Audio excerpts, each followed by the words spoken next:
Hello అండి, మనం చెట్లు పెట్టేటప్పుడు ఫర్టిలైజర్ కూడా చాలా ఇంపార్టెంట్ కదా. సో మేము ఇక్కడ ఫర్టిలైజర్ వచ్చేసి ఎన్పీకే ఫర్టిలైజర్ యూజ్ చేసినాం కోకోనట్ ప్లాంటేషన్లో. ఎన్పీకేలో మనకి నైట్రోజన్, ఫాస్ఫరస్ అండ్ పొటాషియం ఈక్వల్గా మిక్స్ అయి ఉంటాయి. అండ్ దెన్ మైక్రో న్యూట్రియంట్స్ ఉండడం వల్ల చెట్టుకి రూట్స్ నుంచి బలాన్ని ఇస్తుంది అనమాట. రూట్స్కి, స్టెమ్కి అండ్ మన లీఫ్ క్రాప్ రావడం కూడా మంచిగా ఉంటుంది. రూట్స్ మంచిగా ఉంటేనే చెట్టు బాగా పెరుగుతుంది కాబట్టి సో ఈ ఫర్టిలైజర్ యూజ్ చేసుకోవడం. దీన్ని మనం ఇండోర్ ప్లాంట్స్కి కూడా వాడవచ్చు, కానీ క్వాంటిటీ తక్కువ చేసి యూజ్ చేసుకోవాలి.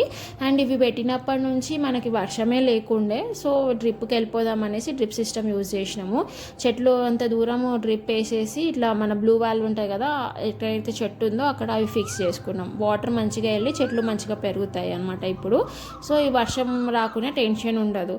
సో ఇక్కడ సైడ్కి అంతా రౌండ్గా చేసుకున్నాము. ఒకవేళ వాటర్ ఉన్న రూట్స్లోకి ఈజీగా వెళ్ళిపోతుందని సైడ్స్కి కూడా క్లీన్ చేసినాం. చూసిరా, చూడడానికి చాలా మంచిగా అనిపిస్తుంది. ఇవి ఎట్లా పెరిగినాయని నేను అప్డేట్ చేస్తా. అప్పటి వరకు మీరు ఛానల్ని సబ్స్క్రైబ్ చేసుకోవడం మర్చిపోకండి. Please do subscribe our channel.